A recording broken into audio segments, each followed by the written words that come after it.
creativity is just one single cell in my body or one oasis of ideas. The mistakes can be so inspiring, and that works really well for me because I do make a lot of mistakes. Being realistic kind of breaks creative process, so it's good to park it and leave it behind a bit while you just get a flow on.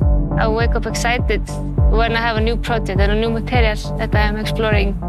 Iceland is small, so we have to be able to do everything. That's probably one of the things that made working here so interesting. I've sort of become obsessed with Icelandic wool. Design is much more than making ugly things pretty.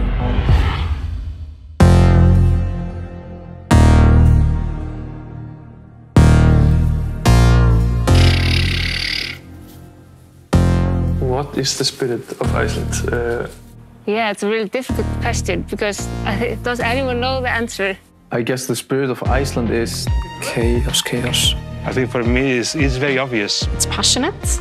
Very positive attitude. It's exaggerated. Free styling summer. There's this freedom, and there's this carelessness, and there's playfulness, and it really allows you to explore and be curious. And I think curiosity is like my main drive. We're kind of raised within the spirit that you can do whatever you like. There's a lot of optimism.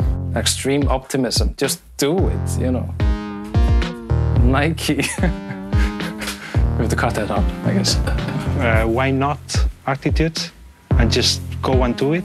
if you want to do something, you'll just have to find a way to do it yourself. It's a massive driving force, and that's what enables me and probably more people around me to strive for goals that seem kind of unattainable. Naive. I think it's a mix of confidence and naivety, definitely both, and both works in a way, so. It's somehow imprinted in us that we just believe that things will just be fine somehow. Something that really pushes you and makes you think that you can do anything, and you just go and do it. Chaos. Very closely related to our natural environments and the change of seasons.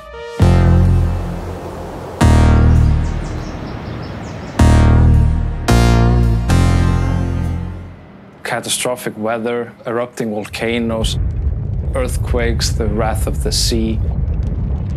I was very influenced by my walk to the volcano the other day, where you really get to experience the spirit of Iceland, really. So I think the spirit of Iceland could be a sweater that has been stained. It has this crazy life of eating hot dogs and enjoying the crazy Sundays where you get a bit crazy and spill all over yourself in the wind. But it also needs some kind of mending too.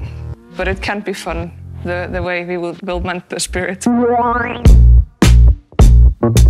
My source of creativity probably comes from archaeology, and a lot of my time is spent on listening to old audio tapes, just trying to get a glimpse of something that is in the past.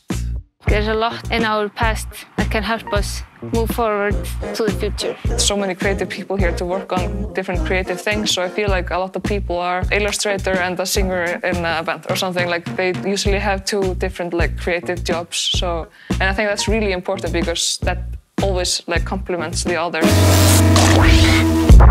Island fever. We tend to forget about it, how isolated we are. I think you kind of have to leave and come back to realize what we have here. And all of a sudden you start seeing things you didn't see before. And how the sky is always in front of you and there's this endless amount of space.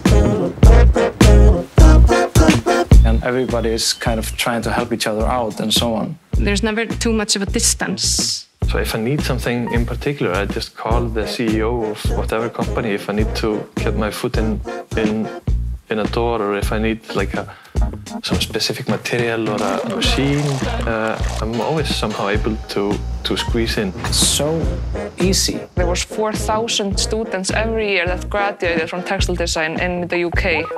Well, in Iceland, it's 12 students every other year that graduate from textile design, so it's really different. Being Icelandic is just being from the world, I guess. But being in Iceland, I think that is what affects me the most, because you take in the environment, but my nationality has nothing to do with it. I would say that weather rules my life.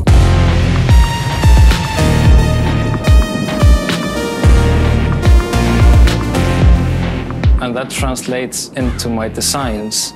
And 9 months of the year, it's dark and it's cold. The seasons affect me more than necessarily just the weather. The dark winters can be quite difficult. But we are also like extremely optimistic about it, because you kind of have to be if you are going to live here. If we can work through Icelandic weather, we can do anything. One of the fantastic things about Iceland and working in this landscape settings is that it's so versatile. You know, you drive from one part of the country to another one, and the scenery just completely changes. And on top of that, you have these sudden weather changes, and you're always experiencing something new. It's all about these very simple things. Just the lava, it's the moss, it's the water. It's actually beneficial how young design in a way is in Iceland, because we are not trapped in tradition. So it's a more free-spirited kind of... We are sort of creating our field as we go. And The fun thing about tradition is how you can break them. I can believe that it can be hard to break out of it, but here we are so free. we haven't been doing this for centuries, and we have to come up with new solutions. The experimental and humor and everything is still an integral part of everything that designers in Iceland do. So everything is kind of allowed, and maybe that's our tradition, that we experiment. I try to find solutions to societal problems. If you're going to create anything, then we have to take sustainability and environmental factors into the mix. You can't be in our profession today without thinking about this in every single project. In a way, this fuels my creativity because I take something really technological and structured, like mathematical, symmetrical pattern generator, and combine it with something really natural and Icelandic, like the ink made from crowberries. I've been collaborating with the Red Cross, and I get the sweaters they get in that have like holes or stains on them and they can't sell them. So instead of sending them away to we don't know where, I take them and take care of them and make them last longer, because that's the most sustainable way of making sustainable fashion, I think.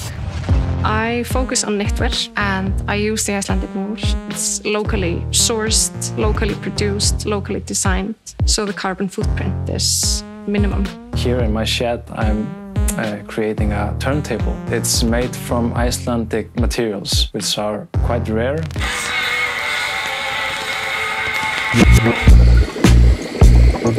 Sustainability is really important in my process, and I think it should be important for every designer in their project. For example, with the project Bioplastic Skin, it's basically making plastic-like material out of animal hides to make packaging for meat. We collaborate with various local companies, and we pick up their plastic weekly, and we return the same plastic back to those companies, but in different form. So we create new products and solutions from the waste plastic. People can also come here and adopt sweaters from the Red Cross if they promise to take care of them and use them.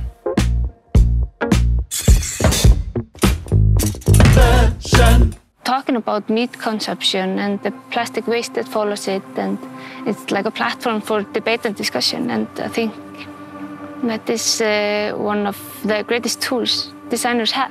Designers should be like a driving force for societal change, and that's maybe kind of a heavy burden to bear, but I feel like it's very definitely our role to change the outlook of society.